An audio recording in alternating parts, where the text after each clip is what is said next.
Off with my usual reminders to hope that our meeting goes smoothly. First, I encourage everybody who's joining by phone or video conference to mute your microphones while others are speaking to help cut down on any background noise.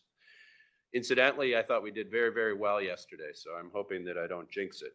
Also, I'm going to ask chancellors and staff from the system administration and the campuses to turn off their video camera unless you'd like to speak or need to present an item. If after turning on your video you want to be acknowledged to engage in the discussion, simply raise your hand. For those of you wearing masks, please remember to speak into your microphones loudly and clearly so everybody can hear you. And finally, remember to identify yourself when making comments or asking questions. And with that, Madam Clerk, please call the roll. Regent President Peterson? Here. Regent Vice President Greeby? Here. Regent Atwell? Here. Regent Bechtel? Regent Bogus? Here. Regent Cologne? Regent Hall? Here. Regent Jones? Here. Regent Klein? Here. Regent Lovesout? Here. Regent Manydeeds? Here. Regent Peterson? Regent Saffold? Regent Stanford Taylor? Here. Regent Walsh? Here. Regent Weatherly? Here. Regent Woodmansee? Here. We have a quorum. Thank you, Madam Clerk. As we consider items on today's agenda, are there board members who wish to declare any conflicts of interest regarding today's open session agenda? I think we have a couple. I'll start with Regent Greeby. I would declare a conflict with item I on the Business and Finance Committee agenda as it relates to AbbVie, and I will recuse myself from discussing or voting on that item. Thank you, Vice President Greeby. Regent Walsh. Regent President Peterson, in compliance with Regent Policy Document 2-4, I also will recuse myself from discussion or voting in Biz and Finance Committee item 1. Thank you, Regent Walsh. Regent Jones. Yes, in order to avoid the appearance of conflict of interest, I also will recuse myself from discussing or voting on item I in the Business and Finance Committee report. Thank you, Regent Jones. So we have 3 recusals, same item, item I, Business and Finance. Thank you. So today our agenda, we're going to do committee reports, then we're going to pivot to our Diversity Awards, which are some of our most impactful awards that we provide. And we've got a presentation from Vice President Anamora Bell-Sosa, and then we have a recognition of Chancellor Emeritus Patterson. So a full morning, but we'll try and stay to schedule. With that, I'll start by calling on Regent Bob Atwell to present a report from the Ready Committee of yesterday. Regent Atwell, floor is yours. Thank you, Regent President Peterson. The Ready Committee reviewed and approved the minutes of the December 10th, 2020 meeting, and the committee members heard 2 presentations. First, we heard an update on the continuing research and response to COVID-19 pandemic at UW-Madison, which was our virtual host campus for yesterday's meeting, or today's meeting. Vice Chancellor for Research and Graduate Education, Steve Ackerman, introduced the topic with an overview of the substantial and broad range of research activities UW-Madison researchers are engaged in to address the impacts of COVID-19. Literally 70 projects, or more than 70. We were joined by researchers Dr. Gall, who highlighted the mapping of human mobility for geospatial modeling of COVID-19 spread. And then Dr. Safter talked about her research on innovative strategies for tracking the incidence of COVID among healthcare workers, and also the spread, the response of the spread to different time frames of safer at home initiatives. So all told, the UW campus is working diligently on a full range of COVID-19 research initiatives, as I mentioned, with more than 70 programs currently in progress across a very wide range of disciplines. Our next agenda item featured business and university perspectives on generating vibrant and sustainable economic growth through innovative and health and wellness perspectives. And we had both the business and a university perspective. And I think it was kind of an uplifting presentation, because you can forget about, in the midst of a pandemic, you can forget about the opportunity it really gives us to highlight needed change and initiatives that we otherwise might not have focused on. And one of those is it increased the overall awareness of the importance and the benefits of personal health and wellness. One thing that has happened across the state is just a tremendous growth in outdoor activities, as it is safer to be outside than in a confined space. So to provide the committee with a business perspective, we invited Sarah's founder and CEO, Chris Fortune, to highlight his Madison-based bicycle company's efforts to replace fossil fuel delivery systems with pedal power. Chris and his wife, Sarah, purchased the business back in 1989 and have owned and operated it quite successfully as a very innovative designer of bike racks and all kinds of bike accessory and training type of equipment, which they manufacture to a great extent in Madison, out of Verona Road, employing a couple hundred people. Chris also spoke of the commitment he and his wife, Sarah, have to helping young people engage in cycling and other outdoor activities, really as a way to displace screen time with bike time. And they have a particular heart for disadvantaged kids, and are very active in developing bike parks within cities for young people to be outside and doing things that are physically active. So, and there was I think a kind of a fun interchange between Regent Hall and Chris about what might be done in Milwaukee. And Sarah also believes that being outside contributes to increased mental health, which is something I think we all know. So, and there's been consistent interaction with university researchers, and Chris is very aware of some of the faculty at UW-Madison and other campuses that are active in this area. Next, from an academic perspective, we heard from UW-Milwaukee Provost Johannes Britz, who provided an overview of UW-Milwaukee's urban research setting as a laboratory for learning that sets the stage for improving the quality of life, not only for students, but for the whole community. UW faculty and student presenter discussed a variety of professional outreach and volunteer efforts to reach underserved neighborhoods. And their comments underscore the deep and caring connections of UW-Milwaukee and all of our campuses and what they mean within the communities and the regions that they serve.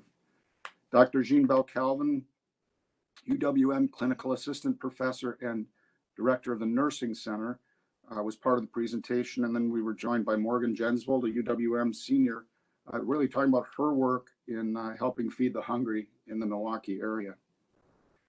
In closing, we believe our discussions highlighted prime examples of what President Thompson calls the new Wisconsin idea, as our campuses and their business partners combine the power of research and collaboration to improve lives and to build a stronger economic future for all Wisconsin residents. This concludes my report, Regent President Peterson.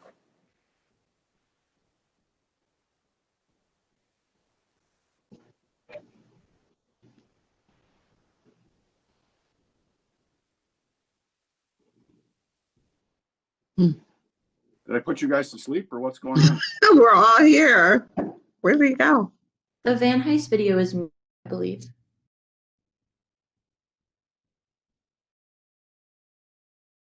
No problem. Sorry. You are correct. We were muted. Nope, Bob, thank you very much for your report. Sorry. We're going to move on to Regent Walsh and her report from the Audit Committee. Sorry that we were on mute. How apropos. Regent Walsh. Thank you, Regent President Peterson. I'll endeavor not to put anyone to sleep here. Audit Committee met yesterday. We began by taking a moment to pay our respects to Regent Jose Delgado, who was a valuable member of our committee and made significant contributions to the University of Wisconsin system. He will be greatly missed. Chief Audit Executive Lori Storts reviewed the progress to date on fiscal year 2021 audit plan. She confirmed that her office is making solid progress and expects to bring more reports to the committee in April. Ms. Storts plans to present the fiscal year 2022 audit plan in June at our annual meeting. We asked her to include a second round audit of emergency grant aids to students from the COVID relief following the next release of federal funding. Ms. Storts then provided a high-level summary of the results of audits recently issued by the Office of Internal Audit. This included an executive summary for the NCAA agreed-upon procedures audit, as well as individual management letters for NCAA agreed-upon procedures at UW-Green Bay and UW-Milwaukee. Overall, she was comfortable with the responses from management, and we heard from the athletic directors at both UW-Green Bay and UW. Title IX and Clery Administrator Sarah Harebo gave an update to the committee about the progress being made toward compliance with the new Title IX requirements and the guidance documents they are creating in collaboration with the campuses. Chief Compliance Officer Katie Ignatowski added that the Office of Compliance is getting good visibility and will continue resource development for the University of Wisconsin system. Director of Youth Protection and Compliance, Pernicia Clifton, provided an update to the committee regarding youth protection and compliance in the University of Wisconsin system. She hopes to bring a policy rollout to the board this fall and has been responding to requests for guidance from campuses looking at potentially hosting in-person events for pre-college students this summer. And that indeed is light at the end of the tunnel. And that is also the end of my report. Thank you, Regent Walsh. Any questions for Regent Walsh related to the audit committee? Okay, seeing none, I'll thank you for your report. We're going to now turn to Regent Bechtel. Regent Bechtel is joining us by phone, so we're going to try and negotiate the microphone here. I think we should be fine. Regent Bechtel, go ahead. Yes. Can you hear me okay, Regent Peterson? Yeah, we can hear you good, and I believe everybody on the WebEx can hear as well. Okay, I apologize. We have a Wi-Fi outage in Waukesha County this morning. Good morning, colleagues. Yesterday, the Business and Finance Committee met to hear and consider agenda items, including approval of several different reports, a contract, various tuition increases, and a presentation from UW-Madison's Vice Chancellor for Finance and Administration, Lawrence Heller, and Associate Chancellor David Murphy. After approval of December's minutes, we advanced directly into Vice Chancellor Heller's presentation. Revenue innovations in challenging times. He began by looking at the FY20 budget, $3.4 billion, giving a breakdown of main revenue sources, auxiliaries, tuition and fees, gifts and non-federal grants, federal grants and state support, and shared with us projected budget impacts from COVID-19. That's projected at a $319 million loss. Worst case had been 800 million, best case 290 million. So we're at the 319 in terms of our projection. With this projected loss of $319 million, the campus instituted expense reductions, furloughs, and budget cuts to combat the loss. In addition to current funding's focuses, summer session, philanthropic support, R&D, professional and non-resident tuition increases, expanded graduate degree offerings, and a push to increase undergraduate enrollment. A revenue innovation study group has been convened and has recommended generating new income through real estate development. That would include new management and operations strategies, auxiliary and asset optimization through improving overall operations, process improvements, and addressing sustainability goals. And third, building corporate and industry engagement. Here we would increase industry investment and research, we provide professional development, and seek corporate sponsorships. Item E on our agenda was presented on behalf of UW-Milwaukee, UW-Platteville, UW-Stevens Point, UW-Stout, UW-SA Vice President for Finance, Sean Nelson, introduced a request to increase various non-resident undergraduate and graduate tuitions. These would take effect in the 21-22 academic year.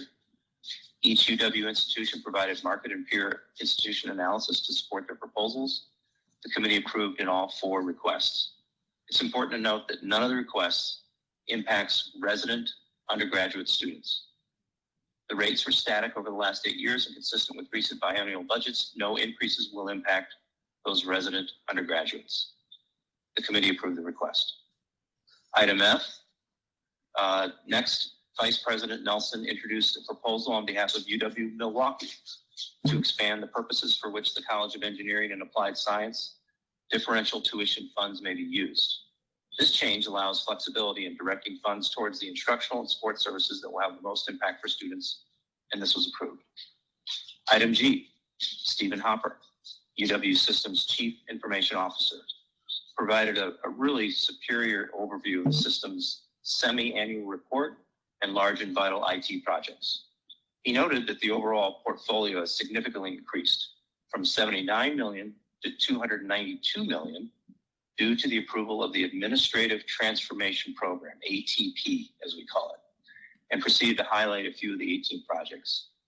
In Regents, we all know how important the Administrative Transformation Program is so that we can get their campuses onto a common platform and improve efficiencies, services, and security. The electronic admissions application, the EAP, that upgrade has been completed. It successfully processed the applications for the fall 2020 semester. The UW Student Success Collaborative was completed and now provides timely, targeted, data-informed interventions and proactive student support for advisors, faculty, staff, and students. The Core Information Security Project, that's been completed and now provides increased threat monitoring capabilities across the UW institutions. UW-Madison has initiated the DOA Data Center Migration Project to move its enterprise data center operations to DOA's commercial quality data center. This highlights the increasing level of partnership with state government and helps to reduce redundancy. COVID-19 continues to impact projects across the entire IT portfolio. UW-Madison's endpoint management project has been delayed by financial uncertainties and internal budget cuts, but given the environment of increased cybersecurity risk, leadership has affirmed it's a high priority project. This will move forward in 2021. The Procure to Pay automation project.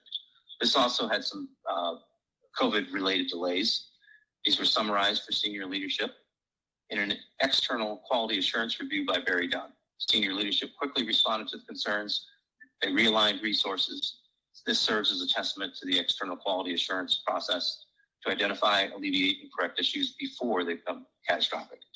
It's important to note that the ATP project will have a similar external assessments to mitigate risk. Finally, the budget planning and forecasting system has been significantly impacted by the approval of ATP since the underlying financial and HR system will be changing.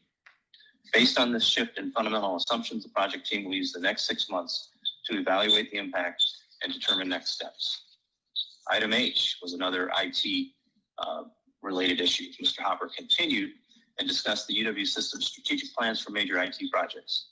We approved the compilation, which provides the Board of Regents with information it needs to execute appropriate oversight with upcoming technology projects. Mr. Hopper observed and thanked the collective IT staff across the UW system for their critical role in helping UW institutions pivot to online and hybrid instruction over the past year in response to COVID-19. Mr. Hopper outlined the overall IT strategy for the UW system, which is known as IT as a service. Through a pipeline of projects, and we were talking about over the next 5 years, but we're going to need to accelerate the timeline, we believe. The UW system will commoditize core IT operations to increase efficiency, improve quality of service, and improve information security. This commoditization will enable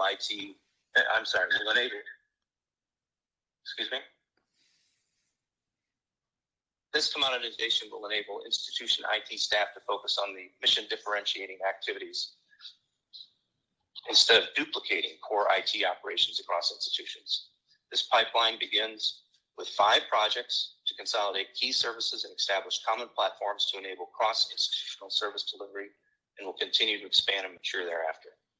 Finally, Mr. Hopper presented a comprehensive list of 181 projects of varying sizes and complexity across the UW system that represents the planned new project activity for FY22. So it's very clear, everyone, that there's a tremendous amount of activity in the IT space, and Mr. Hopper and his team and the entire UW system and the campuses are focused on this, and will probably be accelerating some of the projects to meet the needs of the campuses. Item I, Vice Chancellor Heller came back to present a master clinical study agreement between UW-Madison and Avivi Inc. Avivi has worked with the university quite frequently over the years across many areas of research. We approved a master agreement so that they can continue the successful partnership. Regent Jones, as noted, recused himself from this vote. Next, Vice President Nelson presented items J, K, L, and M. J was a proposal recommending rescinding and removing 3 Regent documents related to the management of auxiliary funds.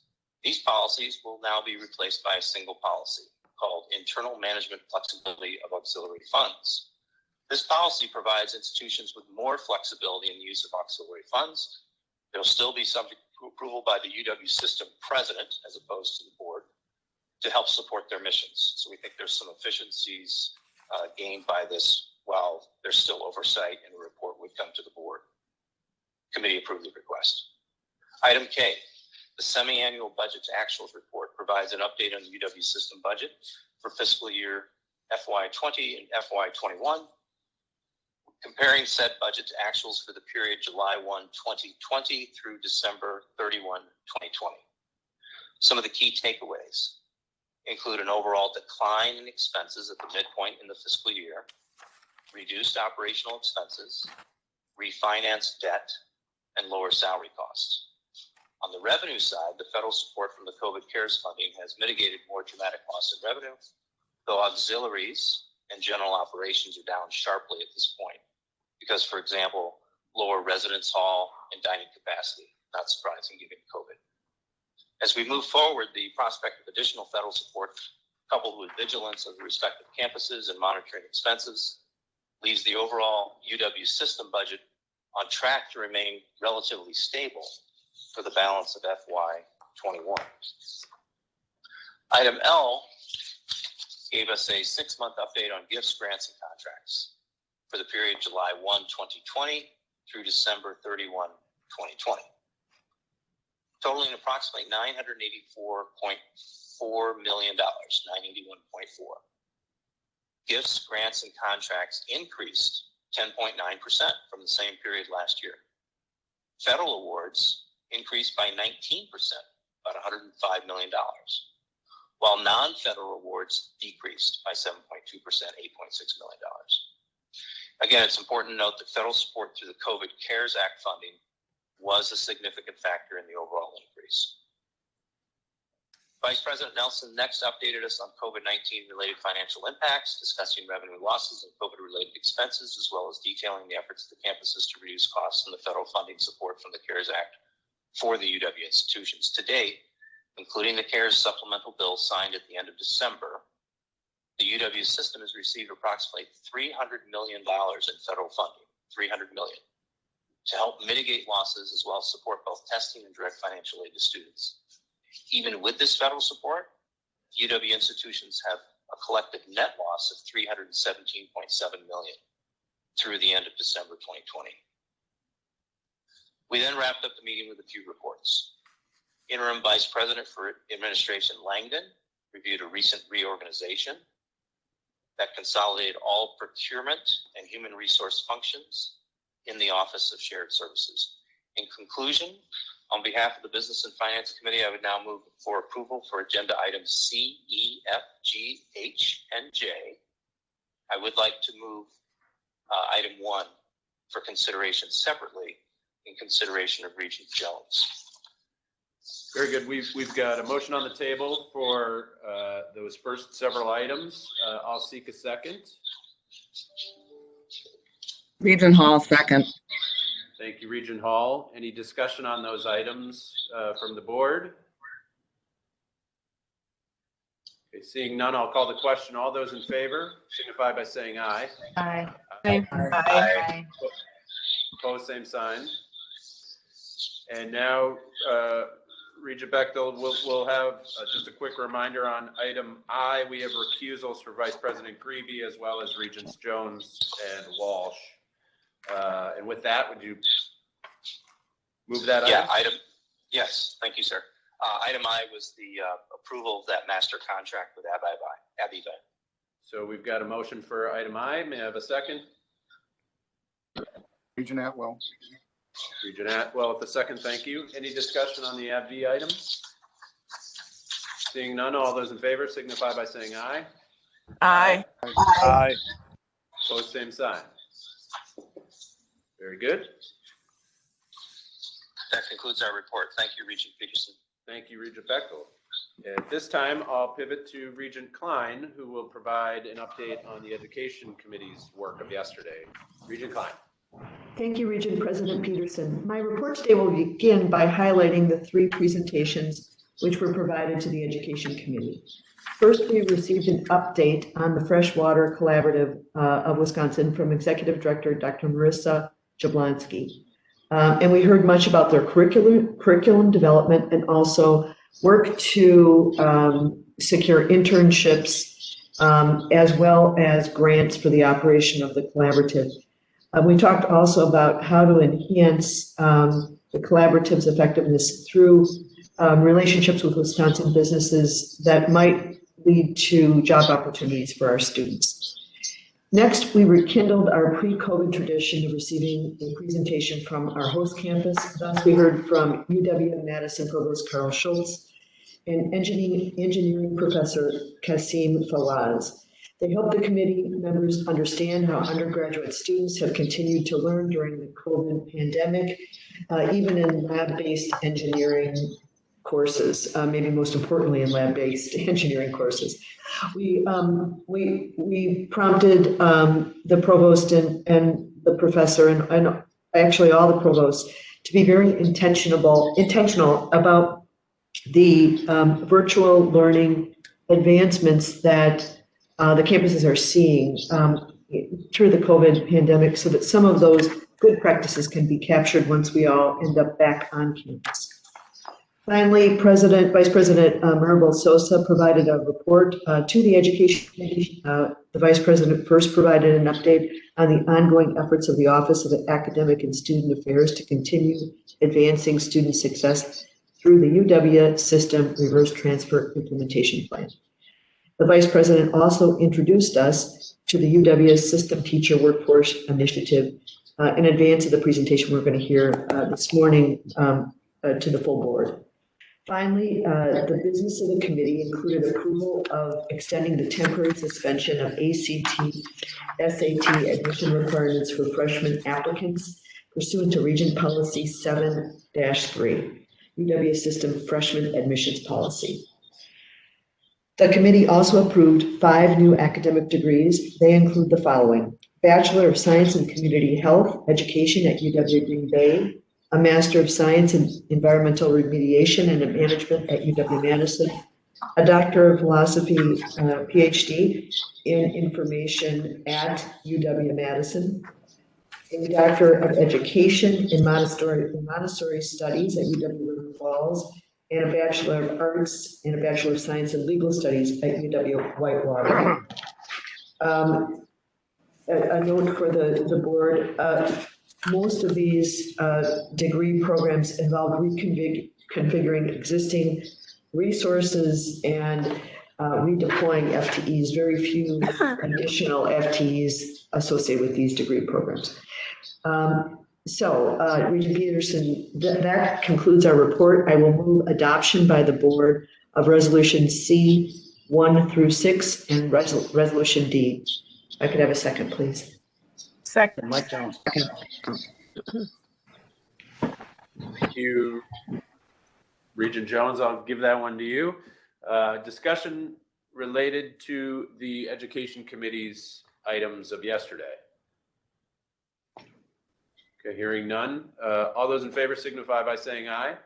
Aye. Aye. Aye. Same sign. Thank you, Regent Klein. And finally, we will move on to Regent Jones, who will provide his report on Capital Planning Committee. Thank you, Regent President Peterson. The committee met yesterday morning and received an excellent presentation from Rob Kramer, Interim Associate Vice Chancellor for Facilities Planning and Management at UW-Madison, entitled Critical Building and Infrastructure Priorities. As part of Senior Associate Vice President Rowe's remarks, she updated the committee on the recent sale of the Alumni House at UWM. The house was sold to a local businessman and philanthropist, Annie Andy Lunemacher, who has indicated he will restore the property back to a single-family home. The property sold for $1.8 million, and after closing costs, relocation costs, and debt service retirement, the sale will net UW around $1 million. She also reported that on January 29th, the executive committee met, reviewed, and approved 2 capital project items on behalf of the board so that they could be ready for review and approval at the February 11, 2021 State Building Commission meeting. First, approval of UWM's $7 million Klatsche Center addition on a small parking lot to the east of the existing center. An additional $1.1 million of gift funds from the Orthopedic Hospital of Wisconsin will help fit out the space and acquire additional equipment. The second item reviewed and approved 5 all-agency projects, 2 at UW-Lacrosse to replace and repair roofing systems at 2 buildings and replace the elevator at the Roger Herring Stadium. The next project at UW-Madison will replace a decaying boardwalk and associated electrical telecom wiring to the WHA transmitter in the Arboretum. Lastly, 2 energy conservation projects. One at UW-Platteville will construct a ground-based 2.41 megawatt solar array, and another at UW-Superior to install new LED lighting systems in 6 buildings. The committee considered 4 resolutions. On behalf of UW-Eau Claire, the committee considered and approved item D, a 25-year lease agreement for the Flesh Family Welcome Center. With the final completion of the UW-managed Flesh Family Welcome Center anticipated in the next few months, the University of Wisconsin Eau Claire Foundation would like to relocate out of Schofield Hall after 60 years and into the new facility.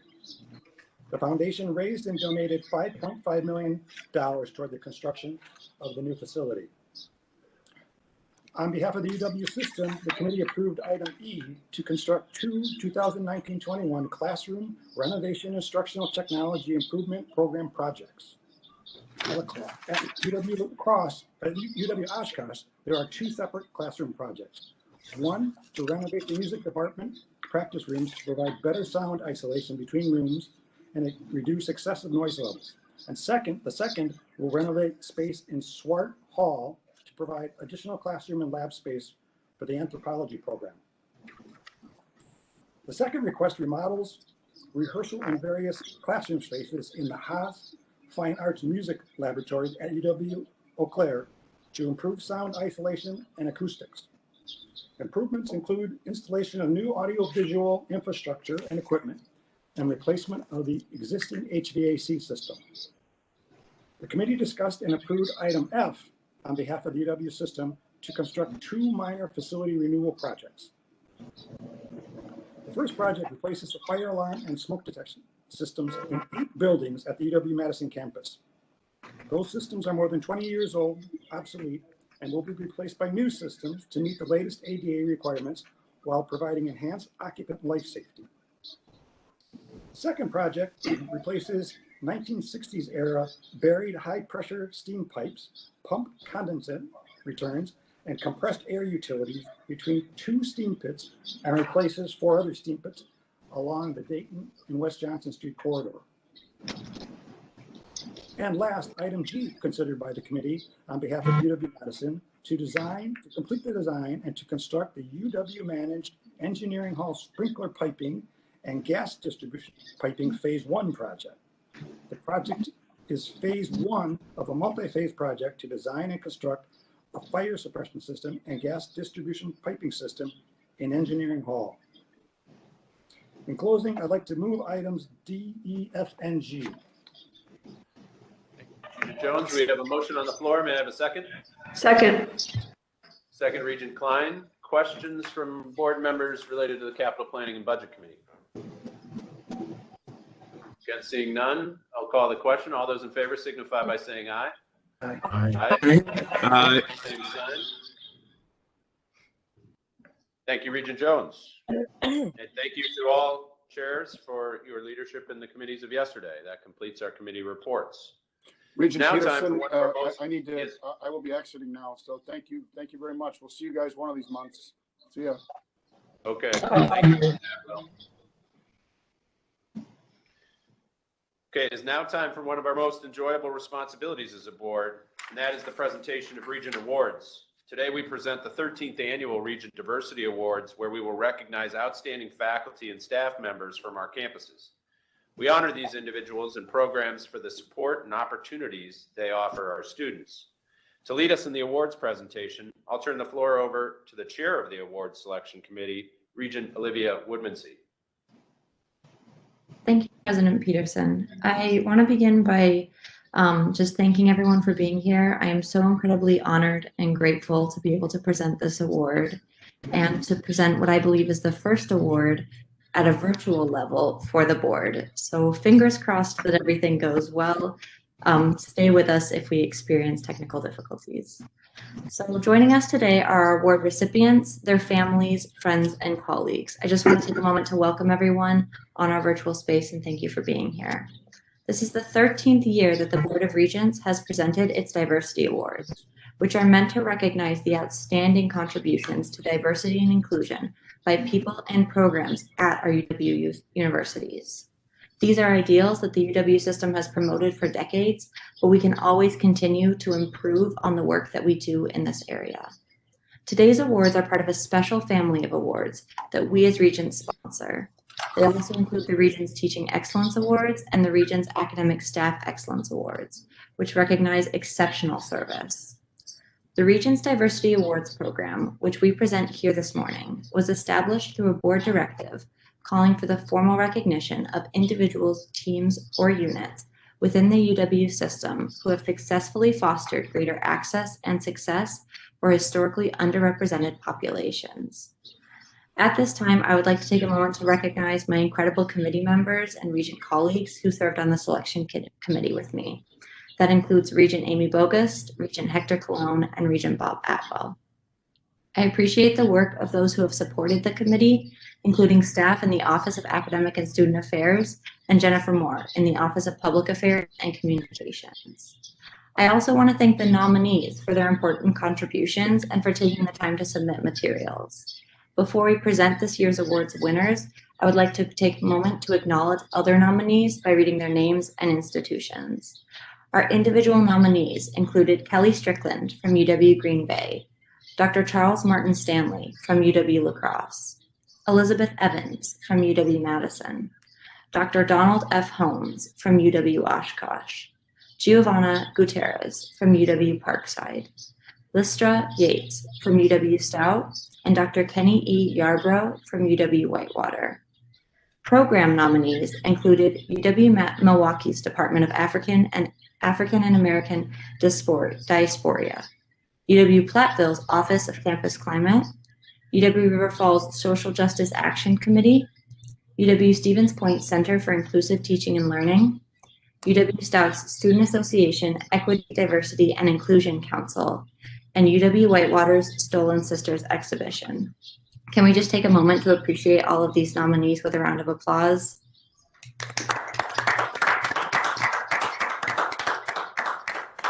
Thank you. Along with this impressive pool of nominees, the 3 award winners we are going to hear about today understand what's needed. What's more, they do something about meeting those needs. In each of their own ways, our award winners respect human differences, attend to the learning process, and effectively respond to students' educational needs. We are proud to recognize the accomplishments of this year's recipients and so incredibly proud that they are part of the UW system family. Before we present the awards, I'd like to point out that the profiles of the award winners are available online. I encourage all of you to read them at your leisure. My colleagues on the Regents Selection Committee will introduce one of the award recipients and present the award. Each recipient will then have an opportunity to make brief remarks. Presenting our first award is Regent Amy Bogus. I'll turn it over to you.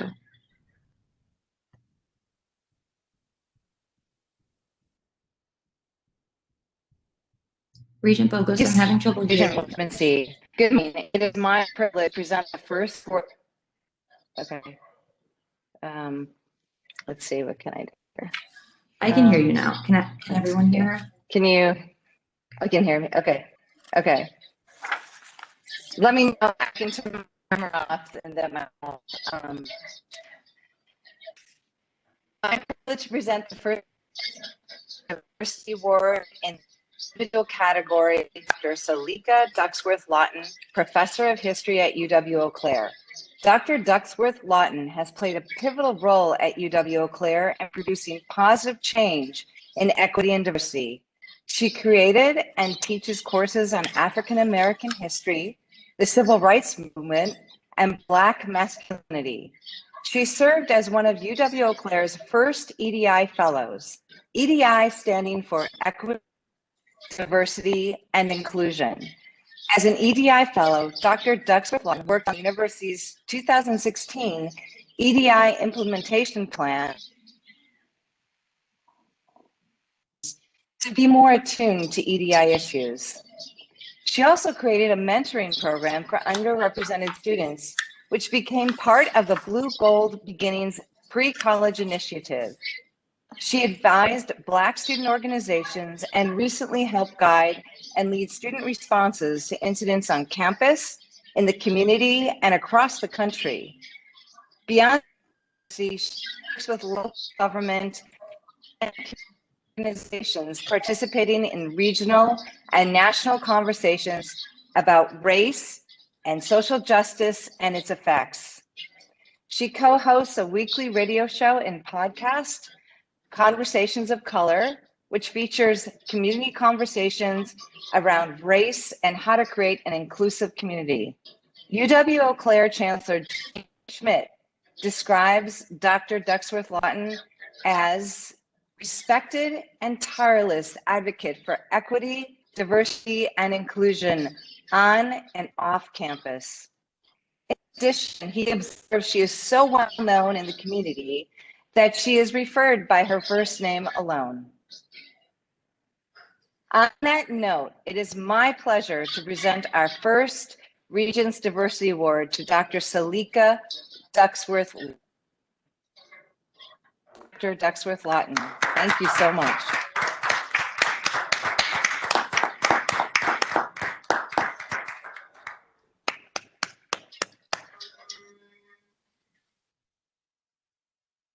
Thank you for the honor. I'm grateful to be recognized for this work. And my campus, which is so devoted to the idea of public-private partnerships, hopes that this award will help us to be able to increase the conversation about how the university feels the Wisconsin idea of bringing expertise into the community and making everyone's lives better. So thank you very, very much.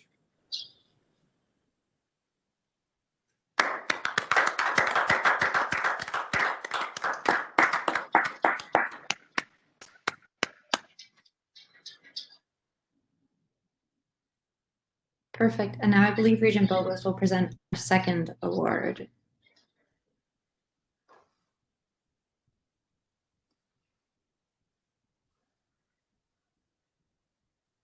There we go. Sorry, I was muted. I apologize. I apologize for being muted. Sorry. Our second Regents Diversity Award, this time in the program category, goes to Counseling Services at UW-Eau Claire. Counseling Services, led by Dr. Riley McGrath, develops resources and mental health services to support UW-Eau Claire's efforts to make access to education equitable. The department fosters greater access and success for students of color, students with disabilities, first-generation college students, international students, and LGBTQ students. The department has improved student outcomes by collaborating with other student supporting organizations, diversifying its staff, creating staff growth plans to increase cultural competence, and providing relevant training to the campus community. Clinicians work to stay current with industry and national best practices. They also participate in ongoing equity, diversity, and inclusion training and education, and offer identity-specific group therapy. Since 2016, Counseling Services has seen a 45% increase in the use of services among students of color. Because of efforts to diversify its professional staff, the department now offers services in Spanish and Hmong. In the nomination materials, Chancellor Schmidt offered this reflection on the impact of counseling services. College student needs in the area of mental health have been growing in volume and complexity in recent years. Social justice concerns and identity-related issues have increasingly been part of students' expressed stressors. Counseling services at UW-Eau Claire is a vital campus contributor in supporting student success and in making our community welcome for all of its members. It is my pleasure to present the 2021 Regents Diversity Award in the program category to counseling services at UW-Eau Claire. The award will be accepted by Dr. Riley McGrath, who leads the program. Congratulations, Dr. McGrath. Thank you so much.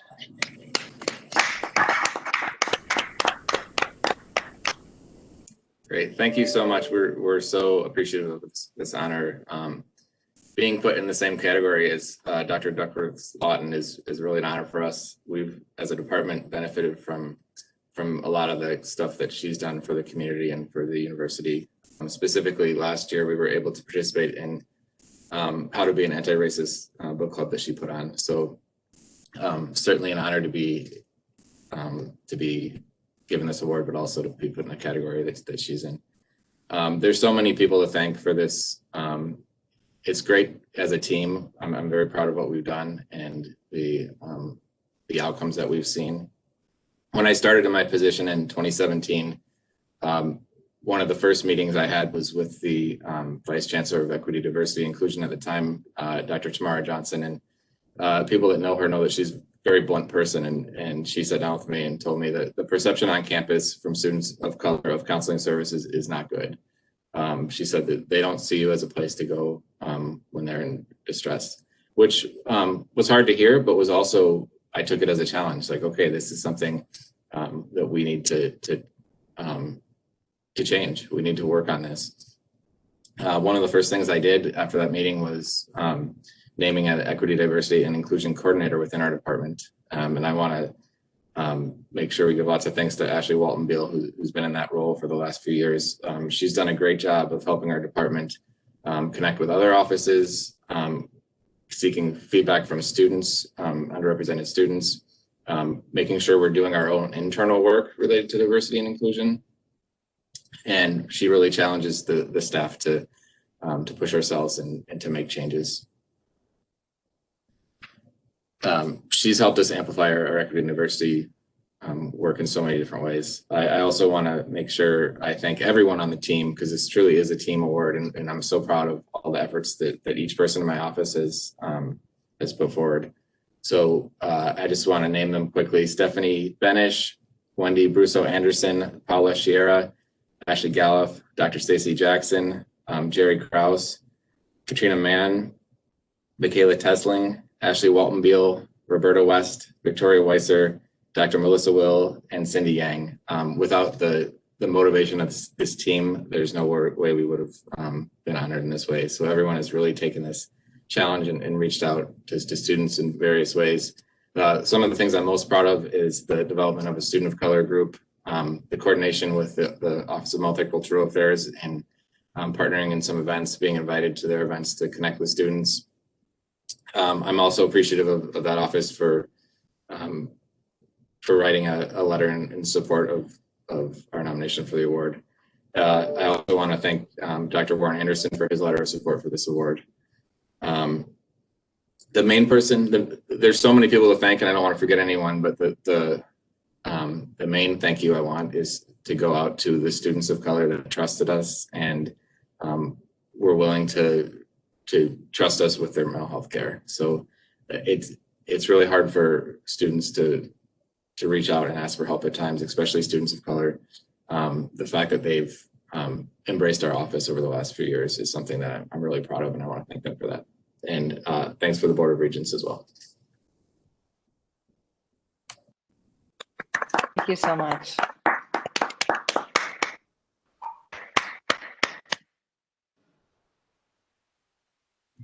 And I am honored to present the third and final Regents Diversity Award.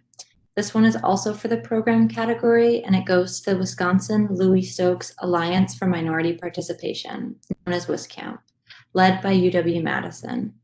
WiscAMP was established in 2004 with a grant from the National Science Foundation to increase the number of students graduating in a STEM discipline, science, technology, engineering, or mathematics, who are from an ethnic or racial group that is minoritized in STEM.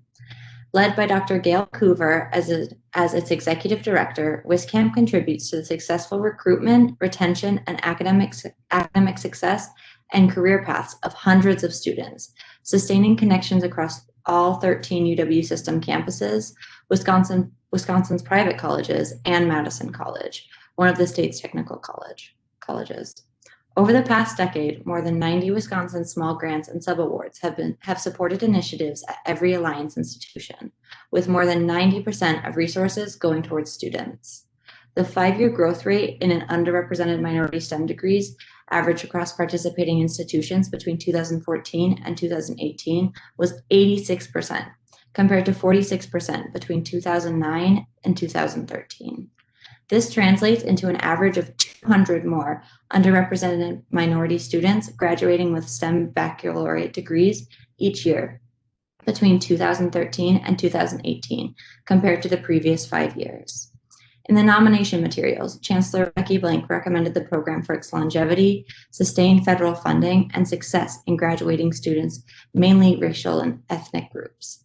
In addition, she noted that WiscAMP programming helps repair the leaky pipeline by supporting women's persistence and success in STEM fields and expanding access for economically disadvantaged students. Please join me in congratulating the Wisconsin Louis Stokes Alliance for Minority Participation, led by UW-Madison, and help me welcome Dr. Gail Coover, Executive Director, who will accept the award on the program's behalf.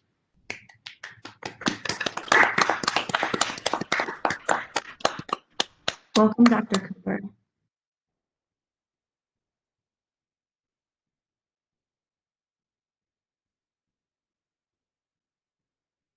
Hi. Oh, here I am. Okay. Thank you very much. I'm really honored to accept this award on behalf of the amazing students, faculty, staff, and senior administrative leaders from all of our Alliance institutions. The success of our program is due to their hard work and their dedication to equity and diversity, and most importantly, their persistence. And I just want to acknowledge that this success is also due to, and I don't want to lose sight of the importance of the great contributions of my fellow awardees and the nominees for this award. I know that these issues are complex and they require many, many, many approaches within the systems that support student success. Each Alliance institution in WiscAMP has their own program, and those programs connect their students directly to the national network of over 50 Louis Stokes Alliance for Minority Participation across the country. These alliances are composed of hundreds of colleges and universities and tens of thousands of students, as well as hundreds of thousands of scientists, engineers, entrepreneurs, and faculty who are alumni of those LSAMP programs. Each of the 18 WiscAMP institutions has created a program that draws on their strengths to support success for minoritized students in STEM. And the WiscAMP project, as I said, would not be successful if it were not for all of the many campus initiatives and hardworking faculty and staff who work to create inclusive excellence in higher education. Programs that are particularly notable for their scope and innovation include the STEM Inspire program at UW-Milwaukee, led by Dr. Joan Prince, and brilliantly coordinated by Ms. Anique Ruiz, the STEM Bootcamp program at UW-Whitewater, led by Drs. Annette Lisberg and Stephen Levis, the STEM Scholars program at UW-La Crosse, led by Dr. Tony Sanderfoot, and the STEM Transfer program at Madison College, led by Dr. Charles Benton and Ms. Teresa Werhane.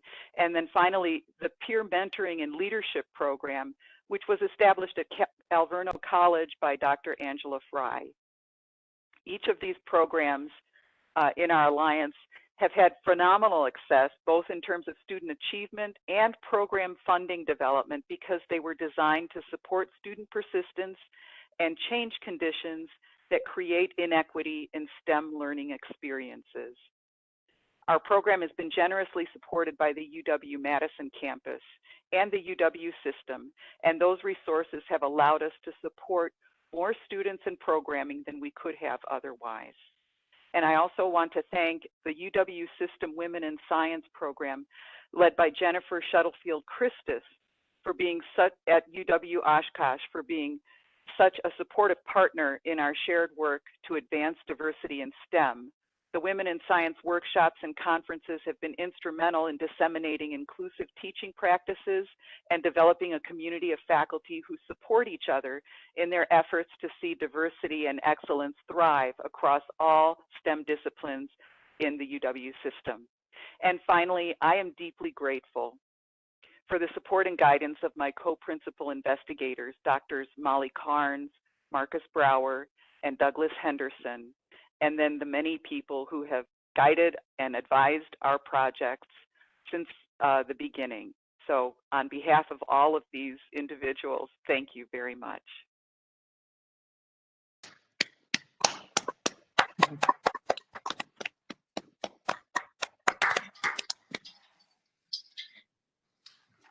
Well, thank you again, and congratulations to all of our award recipients.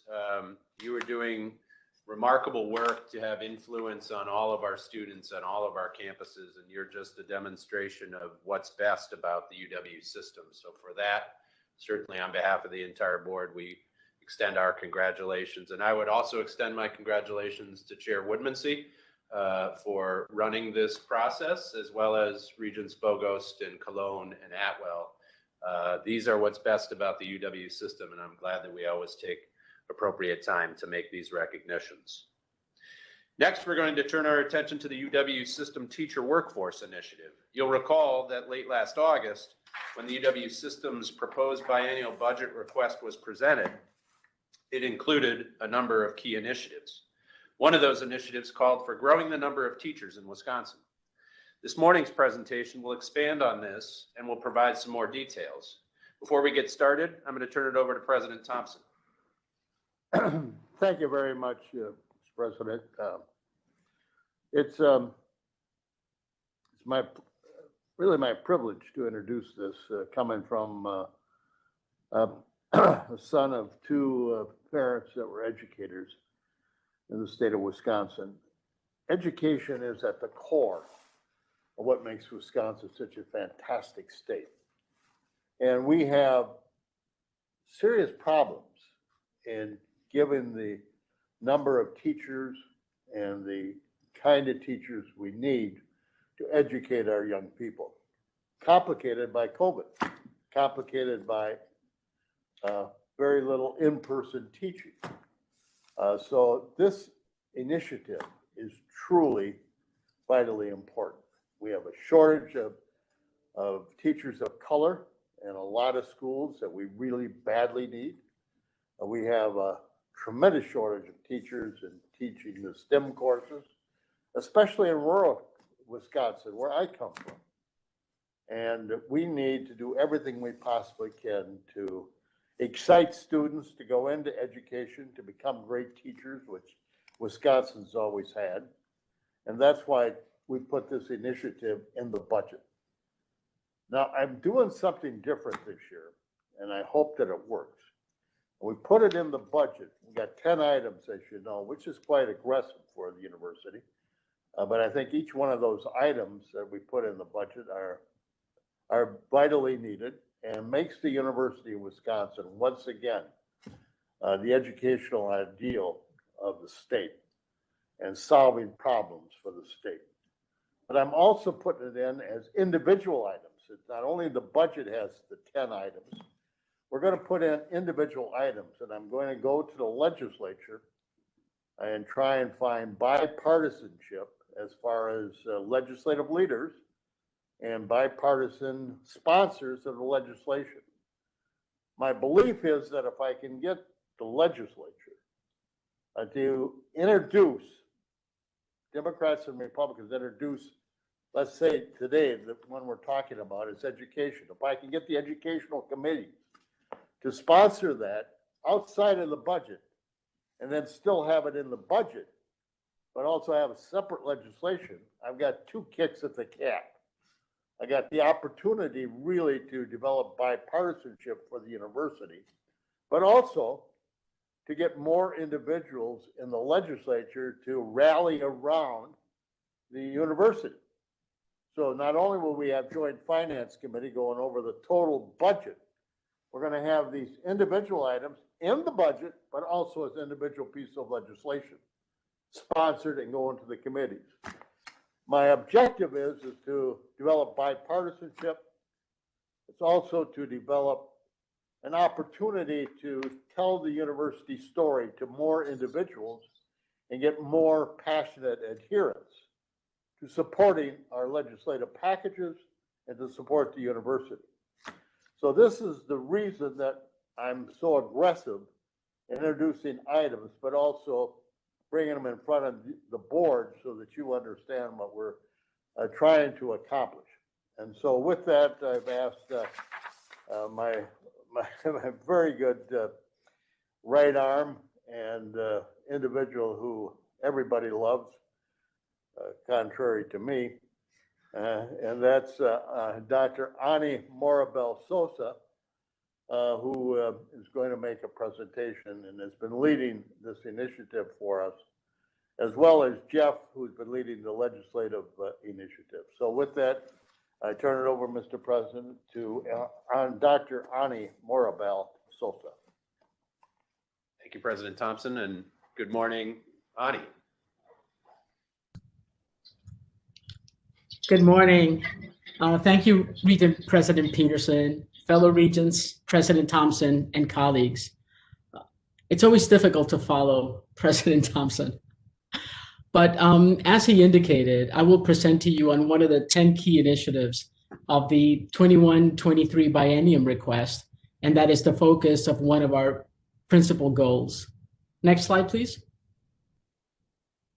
So following President Thompson's vision for a renewed Wisconsin idea for the 21st century, we have a challenge to address and a workforce problem to solve. Over the past decade, Wisconsin has experienced unmet demand for highly qualified teachers and school leaders. At the same time, our UW system schools and colleges of education have experienced a significant decrease in student enrollment in teacher education programs. Next slide, please.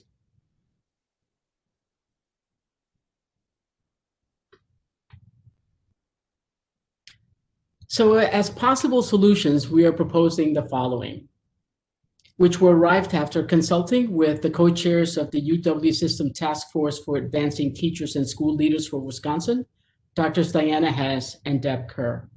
I thank them for their advice. The first solution proposes that we provide paid stipends for students who are required to teach as part of their teacher education programs at the UW System schools and colleges of education. The second is to expand funding and update the qualification requirements for 2 existing student loan forgiveness programs, which are administered by the Wisconsin Higher Educational Aids Board, HEAB, otherwise known as HEAB. Though this initiative will be led by the Office of Academic and Student Affairs, we will rely and must rely upon the UW System Council of Education deans as subject matter experts for both program development and implementation. We will also collaborate with HEAB to facilitate student success in applying and qualifying for loan forgiveness. Next slide, please.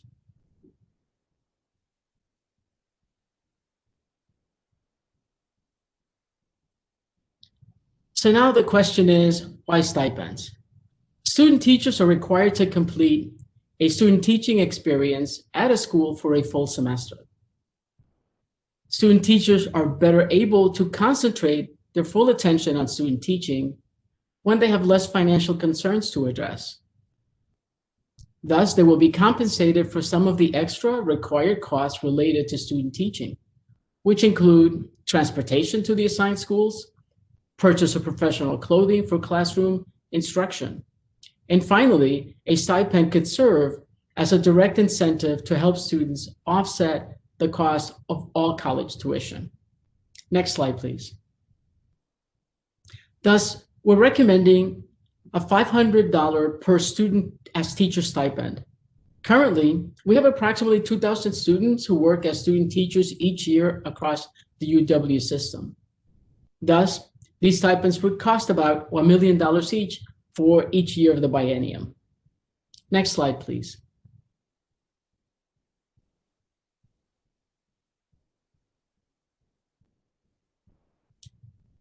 So now, why student loan forgiveness? By partnering with HEAP, we will not only assist students enrolled in teacher and school leader degree programs, but also school districts all across the state of Wisconsin to achieve two key results. Our students will have reduced student loan debt after graduation, and our school districts will have teachers who remain employed there. Next slide, please. For teachers, HEAP currently administers two student loan forgiveness programs, the Teacher Loan Program and the Minority Teacher Loan Program. Both programs allow for students to receive up to $10,000 in state loans per year to a maximum of $30,000. Student loans to be forgiven at a rate of 25% for each year the student meets employment requirements as teachers. Next slide, please.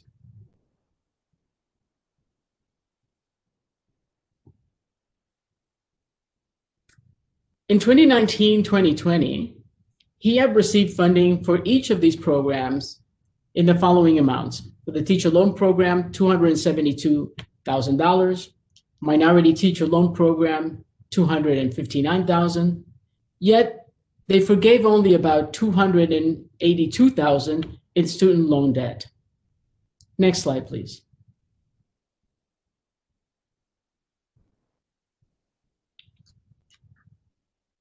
Thus, we are recommending expanding funding for each of these programs, specifically as follows.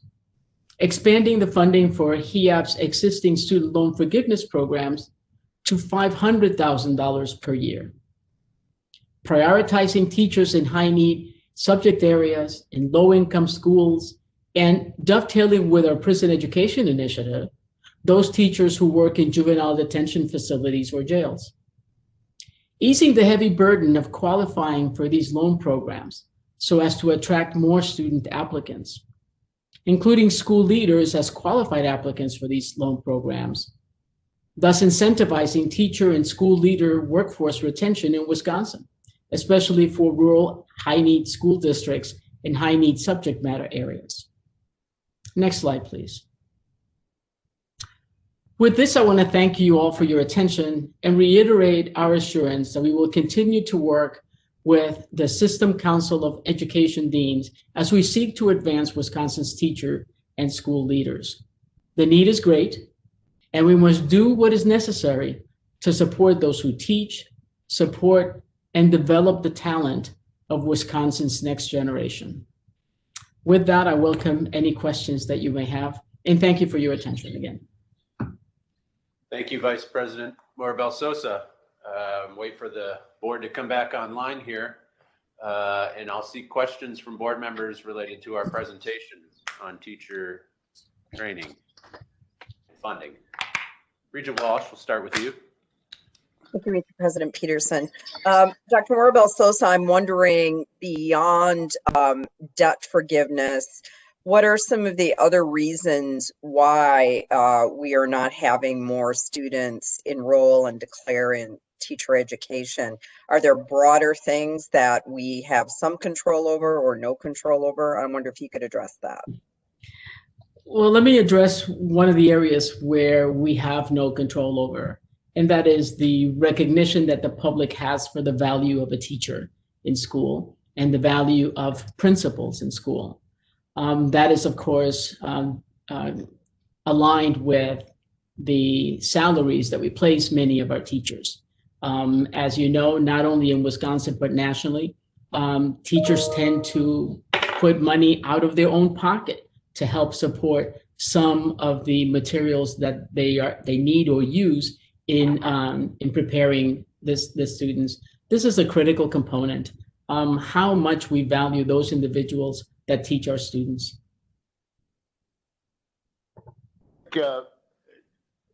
Dr. Stokes, you're absolutely correct, but it goes beyond that.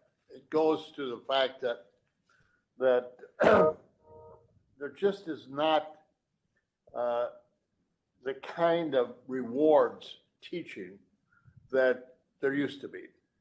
There's so many problems in the families right now that the students that are going to schools are not adequately prepared for school, puts more burdens on the teacher. Rural Wisconsin and urban Wisconsin have severe problems financially with property taxes in order to support teacher salaries. About 85% of the budget in a K through 12 district goes to teacher salaries, and that is funded by property taxes. And all of you that are paying property taxes know that that is the one tax in January that you hate the most. And that is very prevalent throughout the state of Wisconsin. We have very high property taxes. So the chances of raising property taxes to compensate teachers is almost at a limit. That plus the students that they're receiving. And the third thing is we're just not getting the encouragement from people saying, you know, Johnny and Susie, you should consider going into teaching. It used to be a lot more encouragement for students graduated from high school to go into education. That support group is not there. You bring it all together, and we are having declining admissions of students in our university systems that want to go into teaching. And we have a problem, and we need, and it's not only limited to Wisconsin, there's just a shortage of teachers throughout the country. But we have to do something about it because Wisconsin's educational system has always been based upon really an adequate supply with excellent teachers. And that's why we're doing this part. And this is not going to solve the problem, but if we can get more students to go into it and start supporting our teachers a little bit more, we have a better chance to complete what we need to get more applicants into our schools. Regent Manny-Deeds, and then Regent Bogost. Go ahead, Ed. Thank you, Regent President Peterson. I agree with everything that's been said by Governor Thompson regarding supporting the teachers, but I think we also have to get back to respecting them. They have for many years now been disrespected. And I think unless you understand and can see firsthand how much effort and work it takes to prepare a lesson plan, to implement a lesson plan, to instruct children of all ages, some of whom may not be paying attention, some of whom may be disruptive, and unless you have an understanding of the time and hours put into prepare and grade tests by many of the teachers who it is a vocation, not just a job, that unless we start respecting their efforts and giving them the praise that they so richly deserve, and also for all the volunteering that they do so that students can have extracurricular activities. I think unless we start respecting it and supporting them, we will not have people getting into this profession. So I think as a Board of Regent member, I would ask that we start giving them the respect that's due when they start out in this profession on our campuses. Thanks. Thanks, Ed. Thank you, Ed. Regent Bogost. Thank you, Regent President Peterson. I appreciate it. And thank you so much, Governor Thompson and Ani, for this incredible initiative. I think it's so important. I just wanted to mention my mother was also a teacher. My sister was a teacher. They worked so hard. I think what Regent Manny-Deeds spoke to is really important to bring back the respect to teachers. But I work with a lot of young people.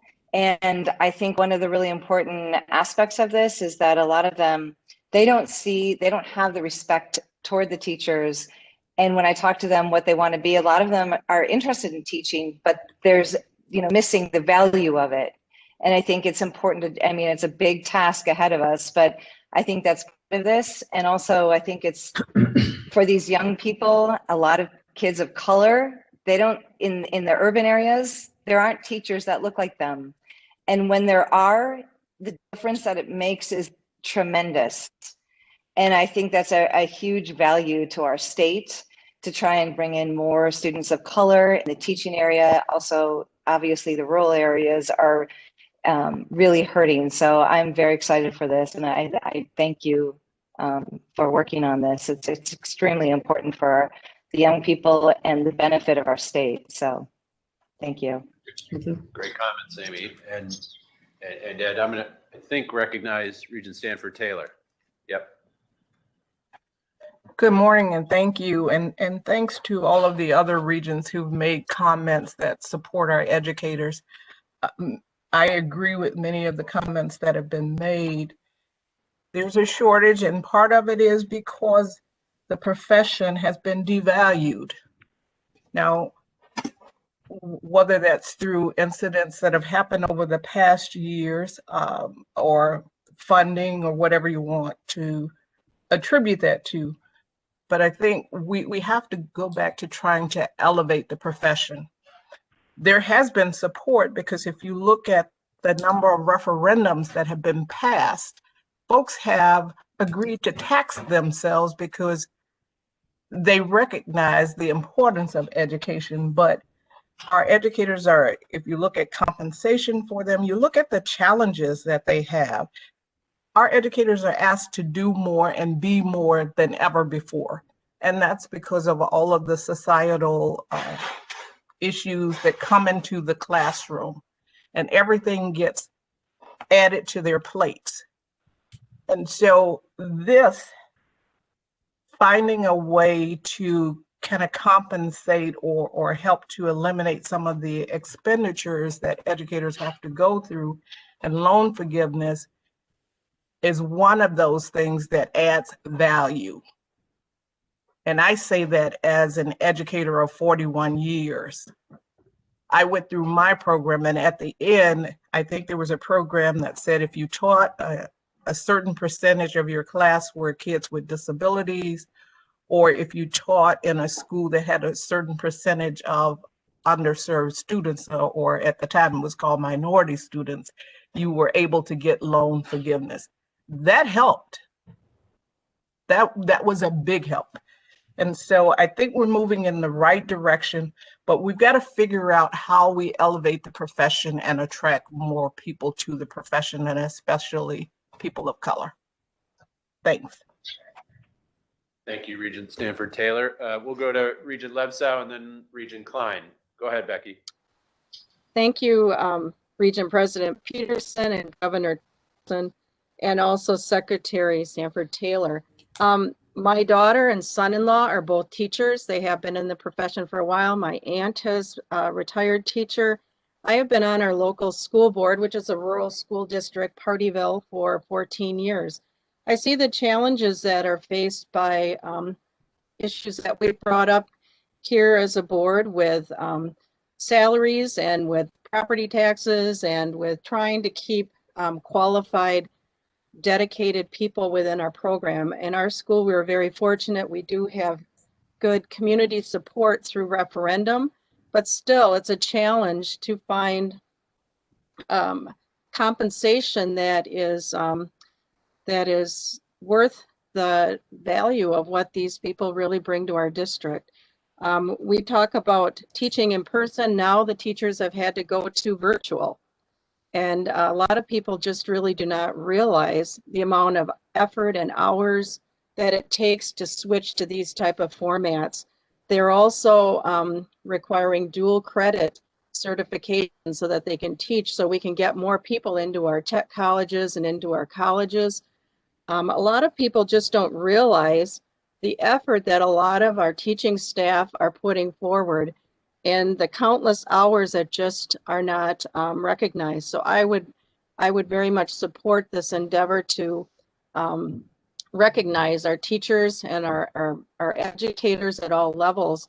And this could be a way to help draw more people into this profession that is very, very vital to the success of all of our citizens of the state of Wisconsin. So I would support this. Thank you. Thank you. Thanks, Becky.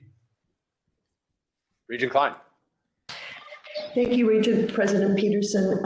I would also echo the comments of everyone here today. First of all, Dr. Maribel Sosa and Governor Thompson, thank you for putting this forward.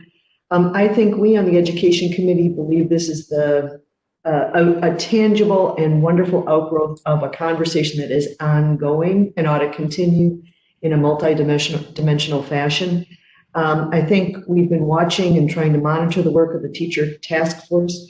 I think this is great news, and if we can get it through the budget, I think it would be a real good step in the right direction. I also think, though, that we have to look at the full picture, as was said by Regent Stanford Taylor and Regent Menedides. There's opportunities for us to impact this. As one of my mentors, Shal Lubar, said to me, a former chair of this board, UW is critical in the role of educating teachers in this state. And so we bear responsibility in some respect for their success, whether they're well trained and whether they're trained in such a way that they can continue their career development through principal leadership training, through other professional development. That all, it's not our responsibility alone, but we can really impact that, and that makes a difference to our communities that we all serve. So I think this is great. I think it should be a continuing dialogue, and the solutions we should seek are multidimensional. And last but not least, I wanted to just recognize the contribution of our former colleague, Regina Milner, and our current colleague, Mike Jones, because when they chaired and co-chaired the Education Committee, they were instrumental in bringing this issue to the fore. And at the time, I thought it was necessary, but as time has worn on, it's proven that it's very important to our state. So I just want to thank them. Thank you, Regent Klein. Other comments from board members? Dr. Hall. I just want to go on record for saying I definitely support this initiative. Governor Thompson knows I come from a family on both sides of teachers, and the point about elevating the profession is most key because we just don't talk enough about the importance of teaching. So, I am all on board with this. And yes, the conversation must continue, and we must do all that we can to improve the numbers of teachers in our state. Thank you, Eve. As President Thompson mentioned, this is an item that we hear from legislators from all of the time, both inner city legislators, rural legislators. I know Superintendent Stanford Taylor hears this. The shortage is real. The demands are needed. And this is another illustration of how we look to have initiatives-based items in all of our budget requests.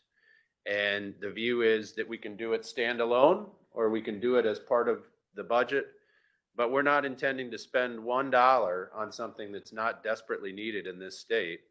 And this is just one of 10, and we have many more that we're working routinely, but this is one of 10 vital initiatives that we're putting forward before the governor, the legislature over the next several months. And I think, as we've heard here today, we've got uniform support from the board, from our staff. I appreciate the leadership that Ani's providing and her team, campuses. This will be impactful, and we need to make that case, and we need to make it loudly. So with that, again, I'll thank Dr. Sosa for the presentation. And if there are no final comments, we'll move on to some recognition. Thank you. Thank you, Ani.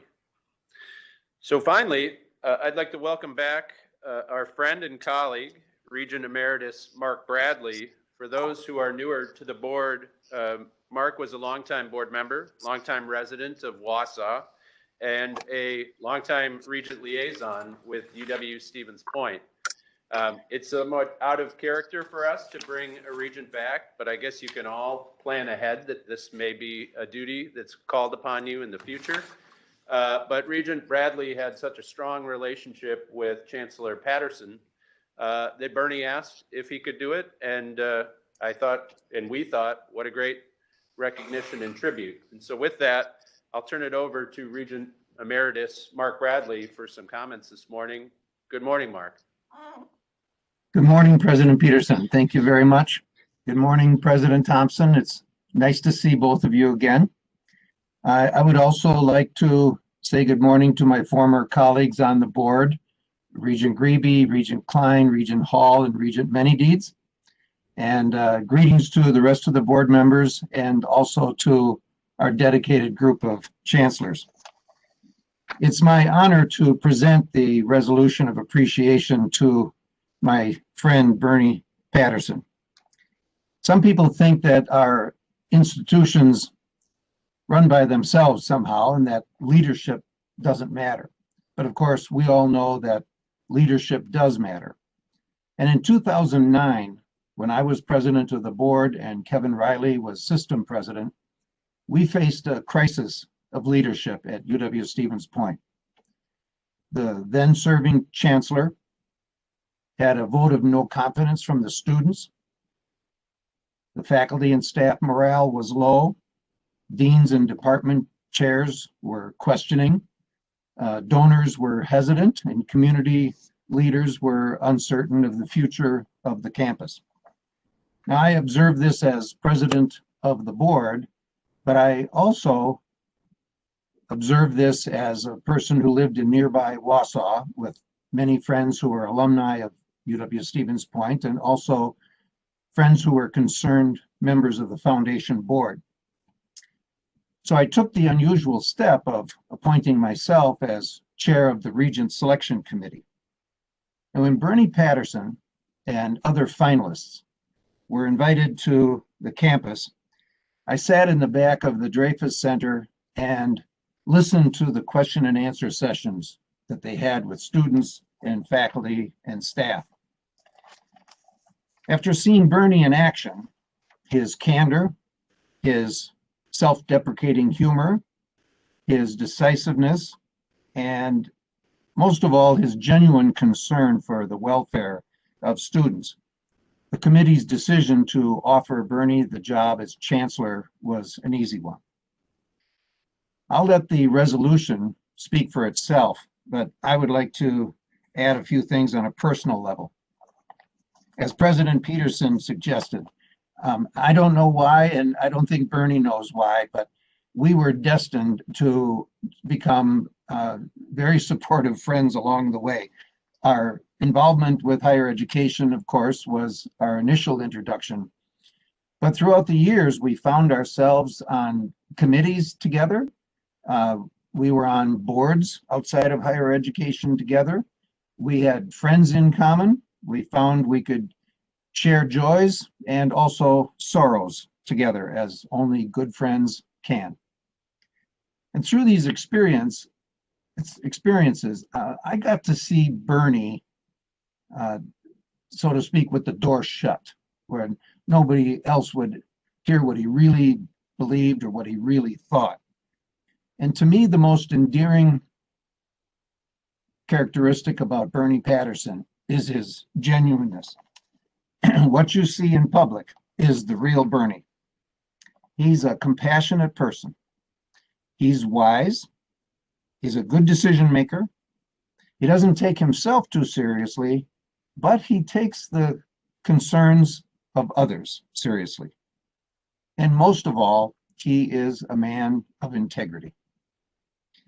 I called one of the leading citizens of Stevens Point the other day, a person who has had a long relationship with the University of Wisconsin-Stevens Point Foundation, personally has known, I believe, the last 6 chancellors of that institution.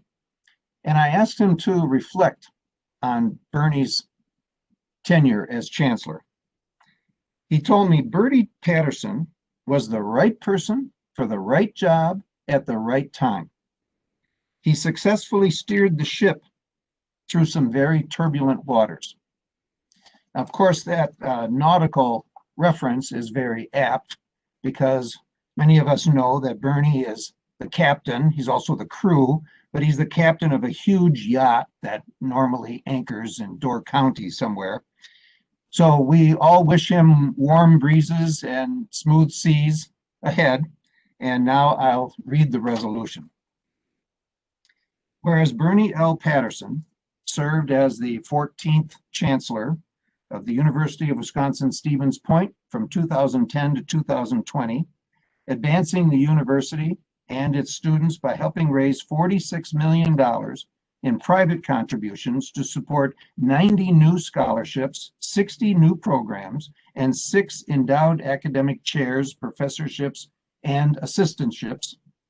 And whereas under his leadership, the university added 10,000 new donors and significant gifts, including more than $4 million from Century Insurance to create a data analytics program, the Burrard Gateway and Burrard Endowed Scholarships, the Anderson Classroom to Career Center in the School of Business and Economics, the Joan North Place in the College of Professional Studies, and the university's largest gift ever, $4.3 million from alumna Dorothy Harju to further elementary education in Wisconsin. And whereas Bernie was instrumental in bringing more than $120 million in investments to campus, including the new chemistry biology building, the complete renovation of the DeVoe Dining Center, and 5 residence halls, a new welcome center for visiting students, and the integration of branch campuses in Wausau and Marshfield.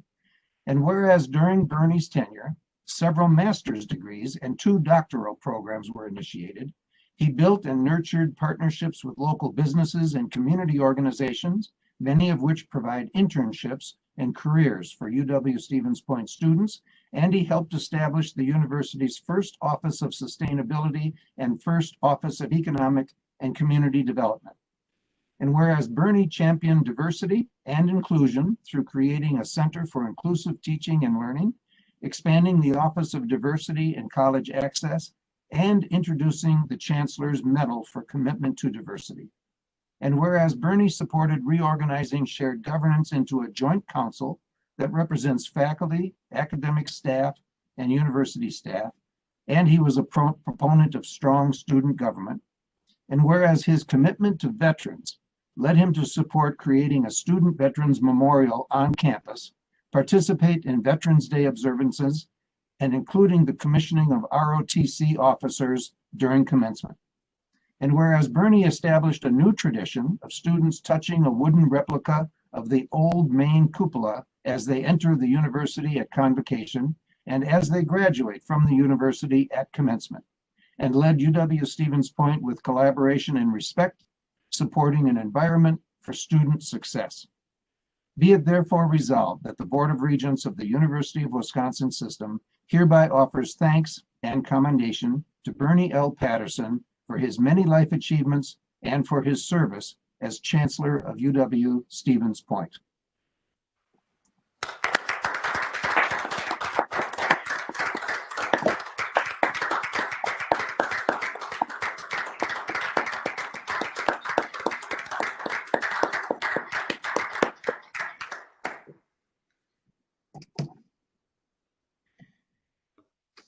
As regents can see, Mark carries himself with incredible dignity and grace. It's so nice to see you again and take those fine words for Chancellor Patterson.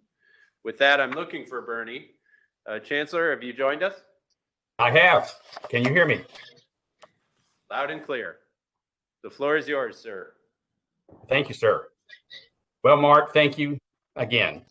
I have to correct an image here. That huge yacht you described, Mark, is a 1974 trawler that I've spent the last several years restoring. So it's not huge. It's quite small. But but this is so in character with you. When Jess called me about this item on the agenda, Regent's agenda today, I said to her, we really need a regent or a former regent that is skilled in hyperbole. So you filled the bill just fine, Mark. Thank you so much. I would like to begin by sharing with the board an open letter to Chancellor Thomas Gibson that I published on my last day in office, January 4th, 2021. It reads, Tom, congratulations on your appointment as the 15th Chancellor of UW-Stevens Point. You will soon learn that you're working with the most dedicated and hardworking faculty and staff that one could ever hope to find on a university campus. They are determined to help students succeed. They will overcome any obstacle in their quest for student success. I suggest that you get to know as many students as you can. Almost half of our students are the first in their families to go to college. Their work ethic is amazing. You will meet many who have not one or two, but 3 part-time jobs. Their resiliency is astounding, determined to graduate even when confronted with a global pandemic. When I think of our community, first thing that comes to mind is sincerity. It's hard to imagine a more welcoming and caring place to live, work, and raise a family. Our alumni are passionate about UWSP. You will receive a variety of opinions about the many difficult decisions you will encounter. When the path forward is not clear, the data contradicting, the policies confusing, and the voice is loud, you need to only ask yourself one question. What is the right thing to do? As I turn off the office lights for the last time today, I know in my heart the institution that I love will be in good hands. Godspeed, Bernie. I will just add today how deeply I feel about the University of Wisconsin-Stevens Point, our community, and our state. Of my 43 years in higher education, serving our university and our students has been my greatest honor. I knew the quality of the UW system over 3 decades ago when I was a young assistant professor at Valdosta State University. I've always been very proud of UWSP and our UW system across Wisconsin, but I think it has become clear nationally that our performance during this global pandemic has been stellar. I do not have the words today to adequately describe my pride in my university and in the UW system. So I will conclude today as I began, this time sharing with you a small portion of the charge I have issued to our graduates at the conclusion of every commencement ceremony over the past 10 years. Today, this is my charge to you. I say to you simply this: reach out to those who are alone. Speak up for those who have no voice. Stand up for those who cannot stand. Now go and be servant leaders. Thank you, Regent President Peterson, and all the past Regent presidents and regents for this opportunity to serve. Thank you.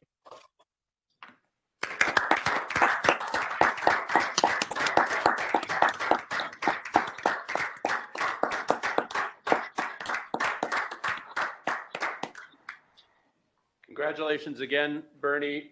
For those that you don't know, Bernie's intending to sail this so-called yacht, aspiring yacht, from Door County south, and I believe is going all the way to South Carolina. Is that where you're?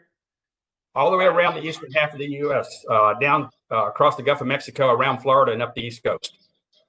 So he's got remarkable plans in his retirement. I'll also just make a point on sadder subject. I heard from Bernie about a week ago when he called me to express his condolences regarding Jose.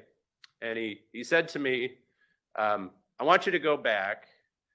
Well, he actually said, I want you to get Jess to go back, which I did, and find the video for which Jose spoke so eloquently about the importance of freedom of expression, his views, and his experiences. And it's just textbook Bernie Patterson to be sitting at his grandchildren's home in the middle of a Tuesday to pick up the phone and call me and say, this will make your meeting better. And it did. So Bernie, thank you. Thank you for that. Thank you for your service and for your leadership. And Mark, thanks for joining us this morning. You always do such a fine job. It's great to see you in person. You're looking well. Stay warm this weekend. And again, congratulations, Bernie, on all your future endeavors.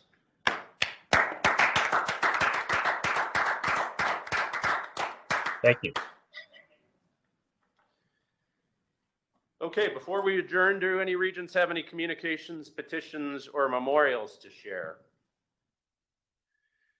Seeing none, I'd like to recognize the passing of another member of the UW family last month, and that is Dr. Willard Henkin, age 93,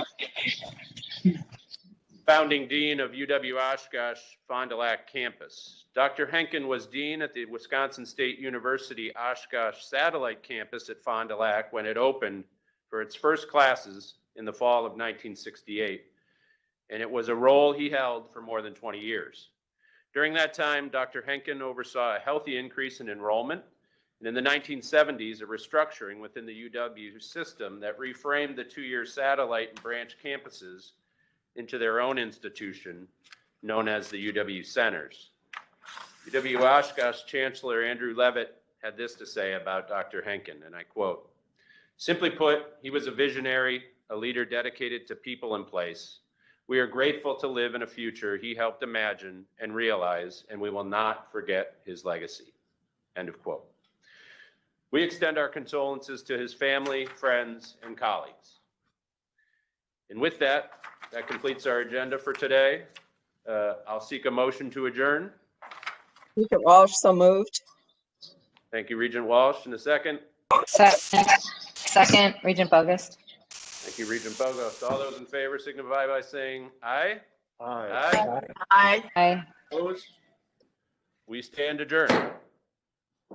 Have a great weekend, everyone. And again, Thank Bernie. you all. Have a You wonderful too. weekend. Have a good Bye, weekend. everybody. Stay warm.